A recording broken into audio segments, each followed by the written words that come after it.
Here is Ms. Aarti Rajaratnam. She is a renowned psychologist, and here we are going to talk about a very important topic. As a plastic surgeon, we see at least in 2 patients in 10 patients. 2 in 10 patients, we always see this kind of a problem.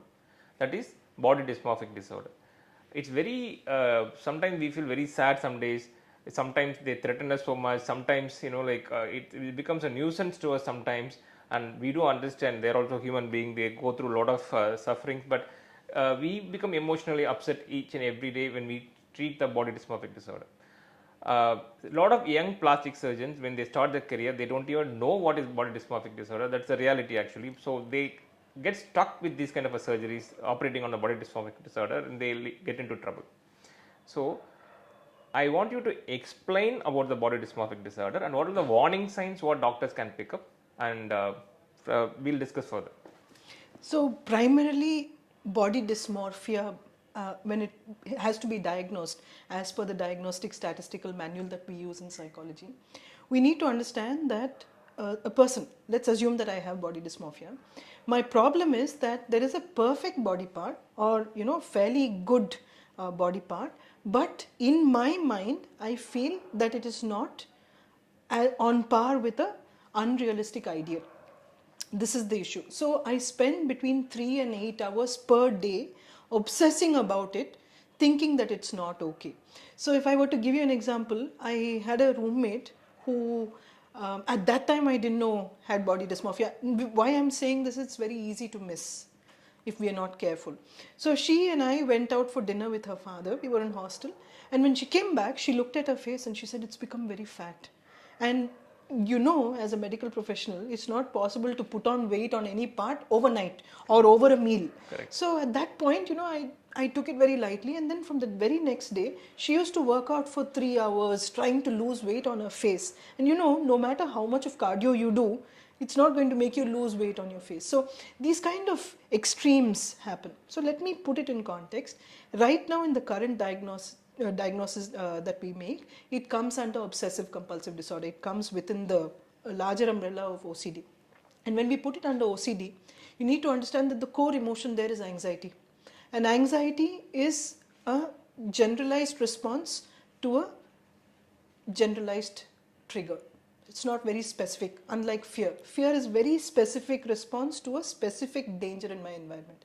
So somebody with body dysmorphic disorder has obsessions first, and an obsession and a compulsion, the difference between the two, obsessions are where I am not able to think anything other than a particular set of thoughts. So if I feel that my nose is crooked, or if I believe that my face is not symmetrical or something like that, I'm constantly looking at myself in the mirror.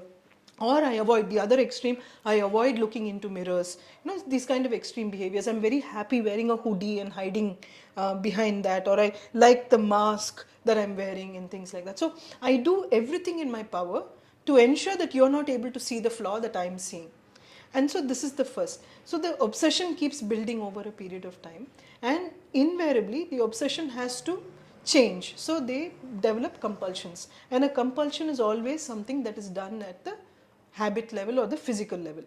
Till that point, it's only at the level of the mind. Then it moves to the compulsion, which is where I have to do something to support the obsession I'm having. That is when the client will typically come to you and say, I want to have this corrected, or I want to reduce this or increase this or something like this. This is where in terms of red flags, the first thing that I need to be aware of, invariably this client has already done some window shopping. They've gone to another plastic surgeon, they've gone through some procedure. They'll tell you, I went to the spa, they had this thinning treatment, or they had this enhancing treatment, I took this pill, I did this. So they'll give you a list of things that they've already done to reduce the anxiety that came from the obsession, to alleviate whatever symptoms they're having. Secondly, they are likely to push you to believe that your competitor is useless. That's how they play on your psyche. Correct. Right? Because if I tell you that you're the best, I'll praise you to the roof, praise you to the sky, and then tell you you're the best. Naturally, as human beings, all of us at some point like to be recognized. So instead of, and if I'm not well rounded in personality, I'm going to fall for something like that. And I'll also probably add on saying, yeah, they've bungled up so many surgeries and Correct. so on.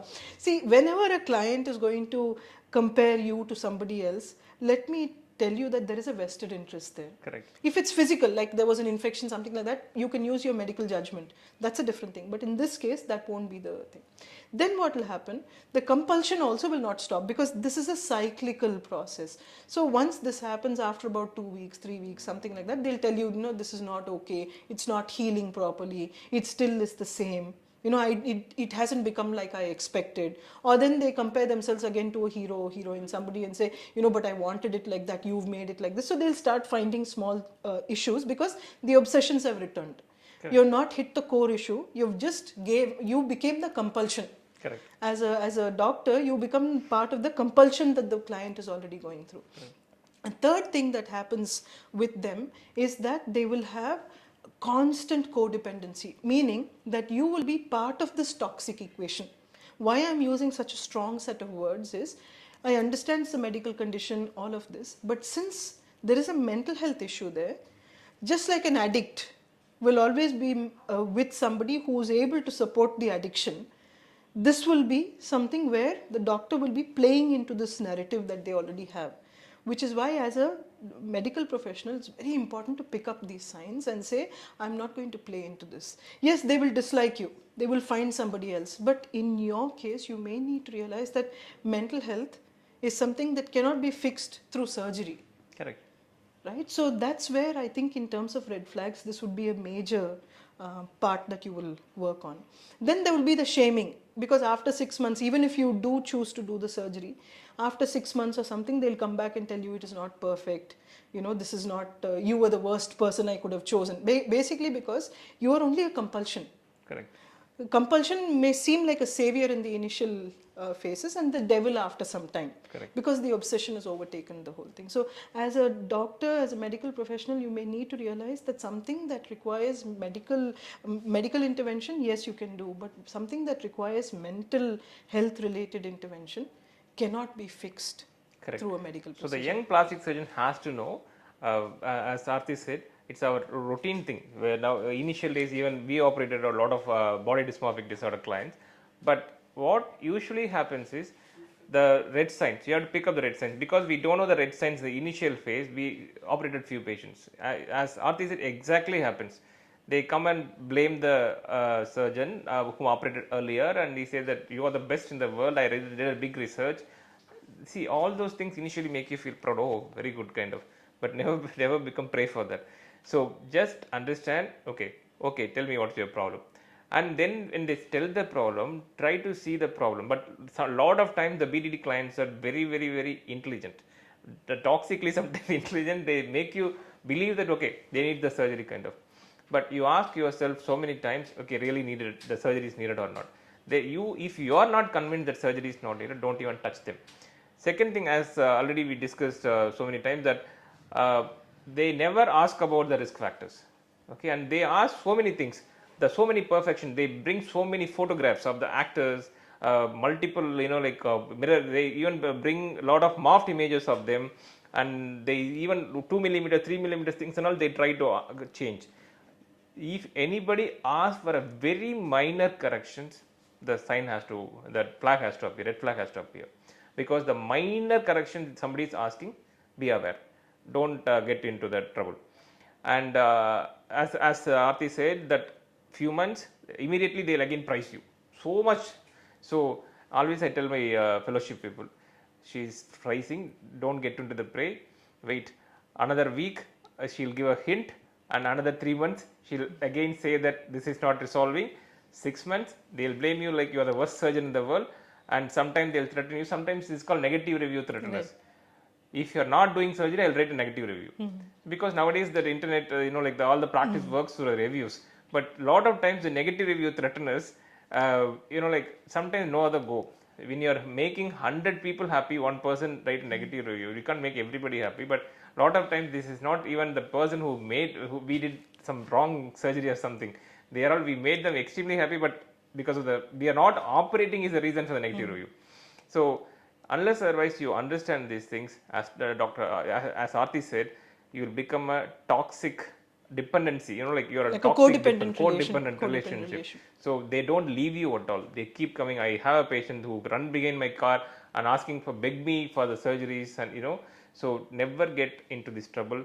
And if possible, try to bring the parent into the scene. Try to make them understand. At least they'll take you to the healthcare, mental health care professionals, and try to help them in different way. So as Aarti said, even the cognitive behavioral therapy is not the best part, and even SSRIs can help to the extent.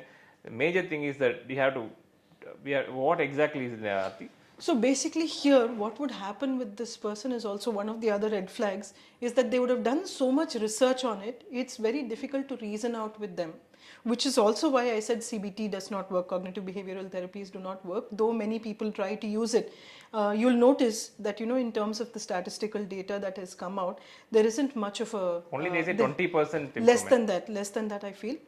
And also because it's a long process. CBT is not something where you do 2 sittings and it's over. It's a consistent habit that has to be formed and things like that. And in BDD, in psychology, we always say that there is very less insight, meaning that in other OCDs, they usually know the trigger. But in this, we don't know the trigger so much. So it's even more difficult to work through a cognition-based therapy when the insight is so low. Okay. Right? Normally we work with thought distortions and all that, but here they may not even know what the thought distortion is in many cases. So this is where in terms of therapy, there are a lot of eclectic models, and when I say eclectic, it means many of the triggers for BDD are pre-verbal, meaning that they was repressed in the psyche even before the person could verbalize it or understand it through the use of words. When something is pre-verbal, the body holds the score, but we are trying to treat it through the mind. Correct. And it becomes very tricky. So it may be very important to work very, very closely with the person and help them identify those triggers and bring about an integration. And by integration, it's not like, you take all of that has happened, like, like ingredients and beat it up into a smoothie and the person will have an integrated personality. It'll be like fruit salad.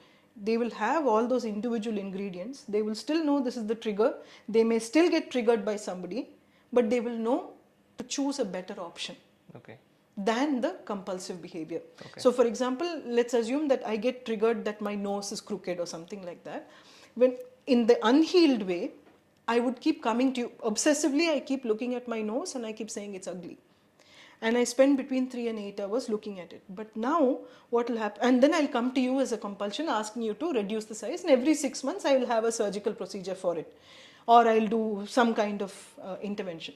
But in the healed way, what will happen is I'll still be triggered by the nose being crooked, but I'm able to accept it with a lot more maturity, and I'm able to regulate the anxiety that comes from the trigger with a lot more insight. Oh. That is the healing. Okay. It doesn't mean that as soon as this is done, I will no longer be triggered by it. Correct. It's like, fat shaming. See, even after you become lean, when somebody talks about somebody being overweight, it will be a subconscious trigger. They come to me. Correct. See, I have a few patients, even after losing 40 kgs, they feel still I have that extra bulge. They want to come for the surgery, correction. I told, already you lost 40 kgs, you're already looking very thin, what is the problem? So the mind still says it's not okay. I exactly relate this. So that's really what body dysmorphia is, because it's otherwise okay, but in my perceptual sense, it's not okay. So if I were to give a very strong message to every person who's working in the corrective part of plastic surgery, the issue is in the mind. The challenge the person is facing is in the mind, and the challenge is making them perceive differently, perceive a distortion.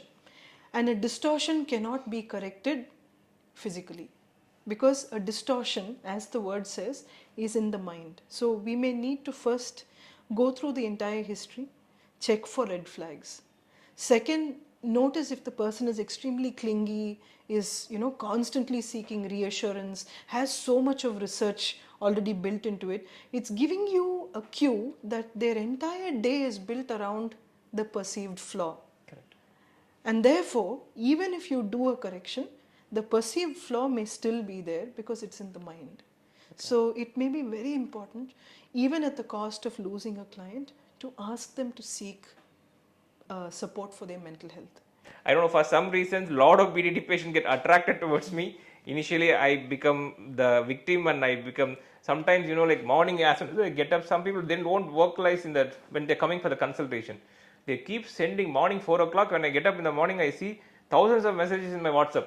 There's blaming me, or you know, like we feel that the entire day will be wasted, kind of. So don't get a victim for this BDD related. You operate and then get into the troubles. So be aware.